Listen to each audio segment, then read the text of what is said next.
Friends, welcome back to my channel. आज हम पढ़ेंगे बीकानेर प्रजामंडल आंदोलन। इससे पहले हमने बीकानेर प्रजामंडल आंदोलन से संबंधित कुछ उससे पहले की कुछ गतिविधियां पढ़ी थी। अब देखते हैं बीकानेर प्रजामंडल आंदोलन। 1913 ईस्वी में बीकानेर के महाराजा गंगा सिंह ने बीकानेर राज्य के लिए प्रतिनिधि सभा के 1913 में बीकानेर के महाराजा गंगा सिंह ने बीकानेर राज्य के लिए प्रतिनिधि सभा का गठन किया। महाराजा गंगा सिंह ने बीकानेर राज्य में प्रतिनिधि सभा की स्थापना की घोषणा कर अगले वर्ष उसके प्रथम अधिवेशन का उद्घाटन किया। उसके अगले वर्ष प्रथम अधिवेशन का उद्घाटन का घोषणा कर दी। और राजस्थान में नहीं या उत्तरी भारत के राज्यों में तब उस समय अपने ढंग की एकमात्र उत्तरदायी राजनीतिक संस्था थी। और 1917 में इसका नाम बदलकर विधानसभा कर दिया गया। किसका? प्रतिनिधि सभा का, जो 1913 में बीकानेर के महाराजा गंगा सिंह के द्वारा गठित करी गई थी। इसका नाम 1917 में नाम बदलकर विधानसभा कर दिया गया।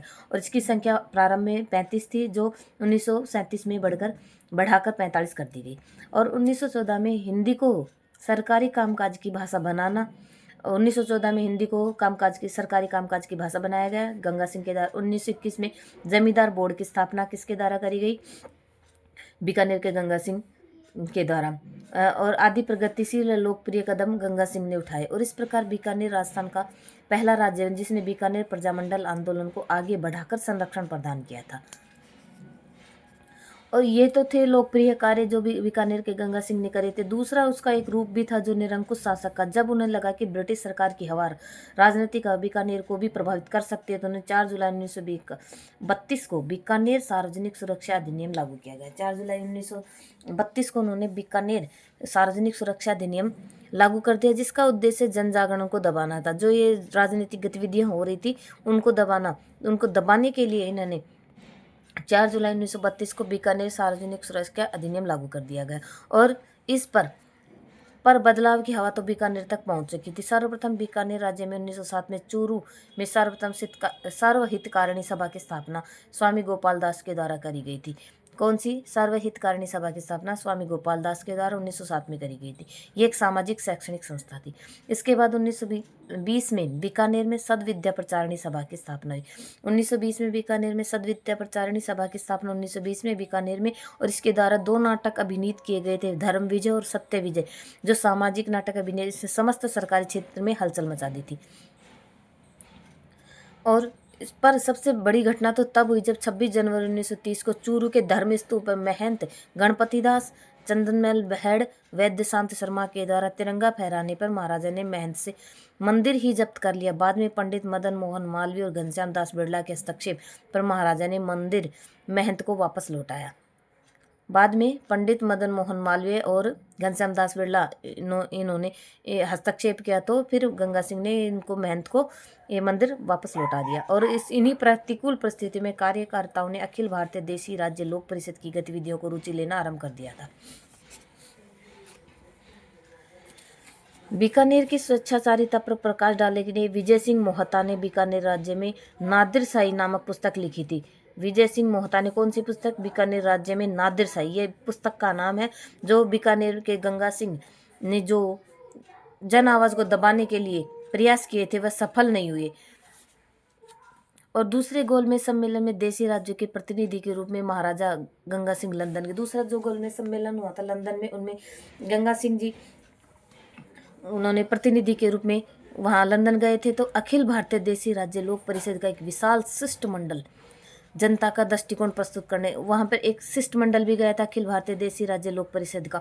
और बीकानेर राज्य के राजनीतिक कार्यकर्ताओं ने सूचना के आधार पर बीकानेर एक दिग्दर्शन नामक ज्ञापन तैयार करके सम्मेलन के सदस्य थे, सम्मेलन में जो सम्मेलन हो रहा था उसमें सदस्य थे, उनको बीकानेर दिग्दर्शन एक पत्रिका प्रकाश सभी को पर्चा बांट दिया, जिससे गोलमेज सम्मेलन के अध्यक्ष लॉर्ड सैंकी ने यह ज्ञापन उनके जब वो ओजस्वी भाषण दे रहे थे जोश में, तो उनके सामने रख दिया। और उनको यह भी लिख दिया कि इसका उत्तर दे, इस ज्ञापन का उत्तर दे। और उसमें उनकी बीकानेर के महाराजा गंगा सिंह की तीव्र आलोचना करी गई थी। और यह देखकर वह अत्यधिक खिन्न हो गए और वहाँ से गोलमेज सम्मेलन समाप्त हुए बिना ही वहाँ से लौट आए। और इस खिन्नता का बदला उन्होंने, जो बीकानेर राज्य में पंजाब से गेहूं आ रहा था उस पर जगात लगा दिया गया।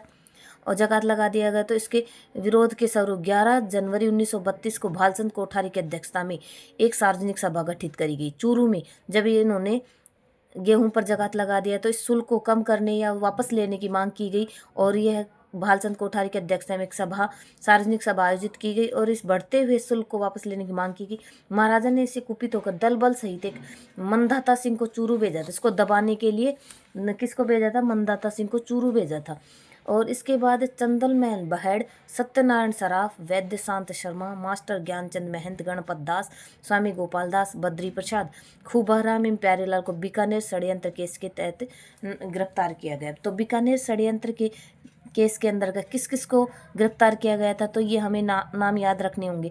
चंदनमल बहेड़, सत्यनारायण सर्राफ, वैद्य शांत शर्मा, मास्टर ज्ञानचंद महंत और गणपत दास, स्वामी गोपाल दास, बद्री प्रसाद, खूबाराम प्यारेलाल को बीकानेर षड्यंत्र के तहत गिरफ्तार किया गया। तो इसके विरोध में 17 दिसंबर 1933 को बीकानेर के साथ साथ कलकत्ता, बम्बई, खांडवा, उज्जैन, अजमेर और रतलाम ब्यावर में बीकानेर दिवस मनाया गया। तो बीकानेर दिवस बीकानेर प्रजनन आंदोलन के दौरान 17 दिसंबर 1933 को मनाया गया था। और कहाँ कहाँ मनाया गया था? कलकत्ता, बम्बई, खांडवा, उज्जैन, अजमेर और रतलाम ब्यावर में बीकानेर दिवस मनाया गया था। और बीकानेर प्रजामंडल की स्थापना। बीकानेर राज्य के एक प्रमुख कार्यकर्ता लक्ष्मीदास स्वामी ने पंडित जवाहरलाल नेहरू की अध्यक्षता में कराची में 1936 के अखिल भारतीय देसी राज्य लोक परिषद के अधिवेशन में भाग लिया था। और इस अधिवेशन में एक प्रस्ताव पास किया गया जिसके अनुसार भारतीय राज्य के नागरिकों से उनके नागरिक अधिकारों की सुरक्षा हेतु संगठित होने का आह्वान किया। और बीकानेर पहुंचने पर लक्ष्मीदास ने अपने मित्र मुक्ता प्रसाद वकील और सत्यनारायण सराफ आदि से संबंध में चर्चा की और परिणाम स्वरूप 4 अक्टूबर 1936 को रात्रि में 8 बजे रत्नाबाई ट्रस्ट के मकान में बीकानेर प्रजामंडल की स्थापना की। किसने करी? लक्ष्मीदास और इन्होंने वकील मुक्ता प्रसाद और सत्यनारायण सराफ ने 4 अक्टूबर 1936 को इसकी स्थापना करी और बीकानेर प्रजामंडल की स्थापना कर दी। और मघाराम वैद्य को इसका अध्यक्ष बनाया गया, लक्ष्मीदास को मंत्री और भिक्षालाल बोहरा को कोषाध्यक्ष चुना गया। और 37 में सरकार ने प्रजामंडल के नेताओं को गिरफ्तार कर, जो प्रजामंडल के नेता थे इनको गिरफ्तार कर लिया और उन्हें आदेश दिया गया बाद में उन्हें रिहा तो कर दिया गया, लेकिन आदेश दे दिया गया कि आप लोग बीकानेर राज्य की सीमा से बाहर चले जाए और जब तक राज्यादेश ना दिया जाए राज्य में प्रवेश नहीं करेंगे।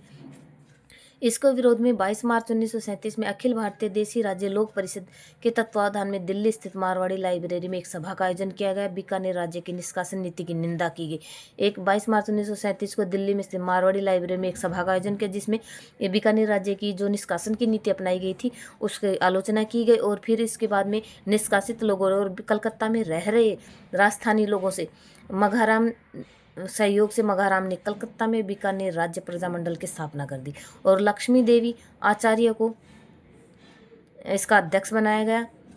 और बीकानेर की थोती पोती नामक पुस्तिका का प्रकाशन करवाया गया। जब बीकानेर में जन आंदोलन सुस्त पड़ रहा था तब रघुवर दयाल 1939 में राजनीति में प्रवेश किया, जिन्होंने बीकानेर षड्यंत्र मुकदमे में जन नेताओं की पैरवी करी थी।